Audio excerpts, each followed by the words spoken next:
আসসালামু আলাইকুম প্রিয় দর্শক, আশা করি সবাই ভালো আছেন। আজকে আপনাদের ভিডিওতে দেখানোর চেষ্টা করব বর্তমান সময়ের সবচেয়ে আলোচিত বিষয়, আতঙ্কের নাম, হ্যাঁ, রাসেল ভাইপারস। এই রাসেল ভাইপারস বাংলাদেশে কিভাবে আসলো, কোন কোন জেলায় এই রাসেল ভাইপারস বেশি দেখা দিচ্ছে, এটি কতটা হিংস্র, এটি কামড় দিলে কি করণীয়, সাপে কামড় দিলে কি করতে হবে এ বিষয়ে একজন সাপের পরামর্শ, রাসেল ভাইপারস ও কুকুরের মধ্যে পাল্টাপাল্টি আক্রমণ, এছাড়াও আরো অনেক গুরুত্বপূর্ণ তথ্য থাকবে রাসেল ভাইপার সম্বন্ধে। আসুন ভিডিওটা আমরা দেখে আসি। কয়েকদিনের ব্যবধানে ভোলার বিভিন্ন এলাকায় রাসেলস ভাইপার সাপের দেখা মেলায় আতঙ্ক ছড়িয়ে পড়েছে। জেলার বিভিন্ন এলাকায় বসত বাড়ি, খেলার মাঠ, এমনকি খাটের নিচ ও টয়লেটের মধ্যেও দেখা গেছে রাসেলস ভাইপারকে। কুকুরের সাপের মধ্যে যুদ্ধ। কুকুরও কামড় দিচ্ছে, সাপও কামড় দিচ্ছে। সাপটা যে বিষাক্ত, কুকুর কি বেঁচে আছে এখনো?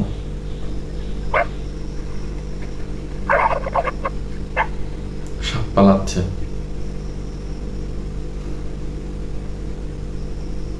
দেখা যাক কি হয়, সাপকে ধরতে পারে কিনা কুকুর।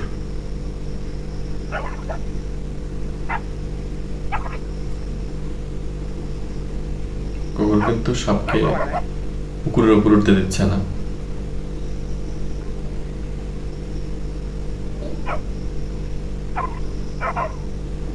এই জন্য কুকুর পালার খুবই প্রয়োজন।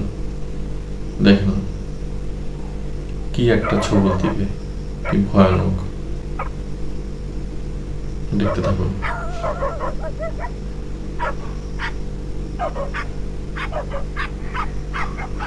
জানা গেছে স্থানভেদে চন্দ্রবোড়া বা উলুবোড়া নামে পরিচিত এ সাপটি জেলায় এর আগে দেখা গেলেও সেগুলো ধরে বন বিভাগের সহায়তায় অবমুক্ত করা হয়। তবে এলাকাবাসী সাপ দুটিকে পিটিয়ে মেরে ফেলে।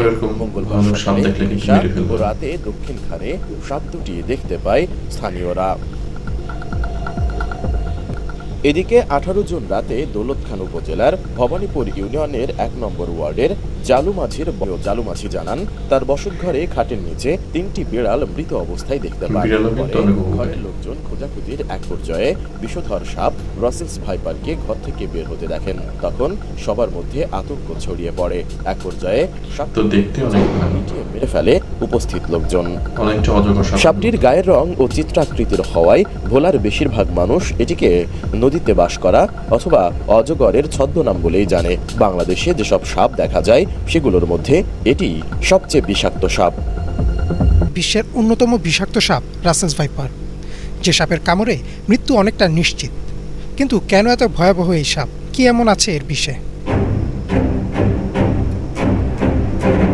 সম্প্রতি দেশের বেশ কিছু অঞ্চলে আতঙ্ক ছড়াচ্ছে রাসেলস ভাইপার। শুধু তাই না, ঢাকার খুব কাছাকাছি চলে এসেছে এই সাপ। অন্য সাপ যেখানে মানুষ দেখলে পালিয়ে যায়, রাসেলস ভাইপার মানুষ দেখলে তেড়ে এসে কামড়ায়। হিংস্রতার দিক থেকে বিশ্বের সবচেয়ে উপরে রয়েছে রাসেলস ভাইপার। বিশ্বের যে কয়টি বিষধর সাপ রয়েছে তার মধ্যে এটি অন্যতম। এই সাপকে বাংলাদেশের মানুষ চন্দ্রবোড়া সাপ নামেও চিনে। ইতোমধ্যেই এর কামড়ে দেশের বিভিন্ন জায়গায় বেশ কিছু প্রাণহানির খবরও পাওয়া গেছে। ভাইপার গোত্রের এই সাপের বিচরণ আমাদের এই ভারতীয় উপমহাদেশেই। এই সাপটির দেহ সাধারণত মোটা, লেজ সরু ও ছোট হয়, মাথা চ্যাপ্টা ও ত্রিভুজাকার। সাপটির গায়ের রং গাঢ় বাদামি, অনেকটা শুকনো পাতার মতো, আর এজন্যই সাপটি খুব সহজেই শুকনো পাতার আড়ালে নিজেকে লুকিয়ে ফেলতে পারে। রাসেলস ভাইপারের জিহ্বার রং বাদামি অথবা কালো হতে পারে। এর সারা গায়ে গাঢ় বাদামি বা কালো রঙের গোল গোল দাগ থাকে। গোলাকার এই দাগগুলো দেখতে অনেকটা চাঁদের মতো, আর তাই এই সাপকে আমাদের দেশে চন্দ্রবোড়া নামেও ডাকা হয়। কৃষক ভাইরা অবশ্যই সাবধানে থাকবেন। পেটের দিকে যে আঁশ রয়েছে তার রং সাদা। রাসেলস ভাইপারের বিষ দাঁত দাঁতগুলো কি ভয়ানক পর্যন্ত হতে পারে। এই বিষ দাঁত পৃথিবীর সব সাপের মধ্যে দ্বিতীয় সর্বোচ্চ বিষ দাঁত। সাধারণত সব সাপেরই একটা বৈশিষ্ট্য থাকে, তা হচ্ছে এরা মানুষকে এড়িয়ে চলে। কিন্তু রাসেলস ভাইপারের ক্ষেত্রে বিষয়টা একেবারেই উল্টো। এরা মানুষ দেখলে আরও আক্রমণাত্মক হয়ে ওঠে। বিষধর সাপ হিসেবে রাসেলস ভাইপারের অবস্থান পৃথিবীতে 5ম হলেও হিংস্রতার দিক থেকে এদের অবস্থান সবার উপরে। এদের হিংস্রতা এত বেশি যে 1 সেকেন্ডেরও অনেক কম সময়ে এরা কামড় বসিয়ে দিতে পারে। এরা প্রচণ্ড জোরে হিস হিস শব্দও করতে পারে। রাসেলস ভাইপারের আচার আচরণ অন্য সাপের তুলনায় একেবারে উল্টো। এরা সাধারণত দিনের বেলা সক্রিয় থাকে এবং এ সময় বেশি মানুষকে আক্রমণ করে। এরা ঘন জঙ্গল এড়িয়ে চলে, সাধারণত ঘাসে ঢাকা খোলা মাঠ, ফসলি জমি ইত্যাদি জায়গায় এদের বিচরণ। রাসেলস ভাইপার কামড় দিলে কামড়ের জায়গায় প্রচণ্ড ব্যথা হয় আর ফুলে যায়। কয়েক ঘন্টার মধ্যে আশপাশের জায়গাও ফুলে যায়। ভিডিওটি দেখুন। বিভিন্ন মেডিকেল জার্নাল থেকে জানা যায় যে রাসেলস ভাইপার কামড় দিলে 72 ঘন্টার মধ্যে রোগীর মৃত্যু হয়। তবে বেশিরভাগ ক্ষেত্রেই যদি এই সময়সীমার মধ্যে অ্যান্টিভেনম চিকিৎসা শুরু করা যায় তবে হয়তো রোগীর জীবন বাঁচানো সম্ভব। বিশ্ব স্বাস্থ্য সংস্থার প্রতিবেদন অনুযায়ী আমাদের দেশে বছরে অন্তত 5,80,000 মানুষকে সাপে কামড়ায়, যার মধ্যে অন্তত 6,000 মানুষ মৃত্যুবরণ করেন। আর গত কয়েক মাসে দেশের বিভিন্ন অঞ্চলে এমনকি ঢাকার আশপাশেও দেখা গেছে রাসেলস ভাইপার। এদের কামড়ে ইতোমধ্যেই বেশ কিছু মানুষের মৃত্যু হয়েছে। দেখে নিন কোন কোন জেলাতে এই সাপগুলো বেশি দেখা দিচ্ছে। একটা ম্যাপ। মূলত পদ্মা অববাহিকায় চাঁদপুর, মাদারীপুর, মানিকগঞ্জ এমনকি ঢাকাতেও দেখা মিলেছে রাসেলস ভাইপারের। এটি একমাত্র বিষধর সাপ যে বাচ্চা দেয়। প্রতিবারে জন্ম নেয় 40 থেকে 50টি বাচ্চা।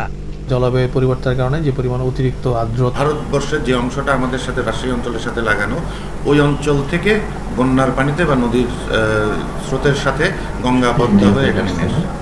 এরই মধ্যে 50টি রাসেলস ভাইপার সংগ্রহ করেছে স্বাস্থ্য অধিদপ্তর। চলছে অ্যান্টিভেনম তৈরির গবেষণা। বর্তমানে এই সাপে কাটলে দেয়া হয় ভারতের তৈরি অ্যান্টিভেনম। কিছুটা অলস প্রকৃতির রাসেলস ভাইপারের প্রধান খাবার ইঁদুর, ব্যাঙ, পোকামাকড়, তাই ফসলি জমিতে দেখা যায় বেশি। ফলে আতঙ্কে অনেক এলাকার কৃষক। গল্পের শুরু এখানেই। ষাটোর্ধ্ব এই সাপুড়ে প্রচলিত সাপ ছাড়াও ধরেন বিষধর রাসেলস ভাইপার। এই সাপের কাছ থেকে কিছু পরামর্শ নিন। আসলে সাপ কামড় দিলে কি করতে হবে? কেউ খবর কইতো যে ভাই এই ব্যাপারে একটা সাপ অমুক জায়গায় আছে, আমাদেরকে জ্বালা যন্ত্রণা করতেছে, আপনি ভাই সাপটা ধরে নিয়ে আসছেন। তখন তার কোনো টাকা পয়সা কিছু আমরা নিতাম না। তো এর থেকে আস্তে আস্তে আস্তে আস্তে আমার সাহস বা কৌশল সমস্ত কিছু আর কি বাড়তি থাকে। জানান মানুষকে উপকারের উদ্দেশ্যেই সাপ ধরার কৌশল রপ্ত। 34 বছরে তার হাতে ধরা পড়েছে কয়েক হাজার। কোদাল দিয়া 2 কূপ দিয়া আপনি টেস্ট করলাম যে সাপটা কি আছে কি নাই। লাঠি একটা সিফটি ডালা ঢুকাইলাম, ঢুকানোর পরে ওই সাপের উপর গিয়ে পড়ছে মতো সাপে আমার এক শোষানি দিতে, শোষানি ধরে মনে করেন আমার বগলো দিয়ে রাখছিল, দৌড়ে পালাই গেছে। রাসেলস ভাইপার ধরা এই সাপুড়ে জানান সাপ কাছে এই সব কিছুই নেই। যে এখন আমাদের কাছে আইসো না, তোমরা ভ্যাকসিন দাও, ঠিক আছে, আমাদের কাছে একটা সময় খুঁয়ে লাভ নাই, আমাকে হরান করে লাভ নাই, আমাকে বদনাম করে লাভ নাই। আমরা যাই যা জানি ওই পর্যন্ত কি থাকি। তারপরে অনেক লোক এখনো আমাদের কাছে আসে। রাসেলস ভাইপার সম্পর্কে আতঙ্কিত না হয়ে ঘরে বাইরে সতর্ক থাকার পরামর্শ দেন মিনু ঢালি।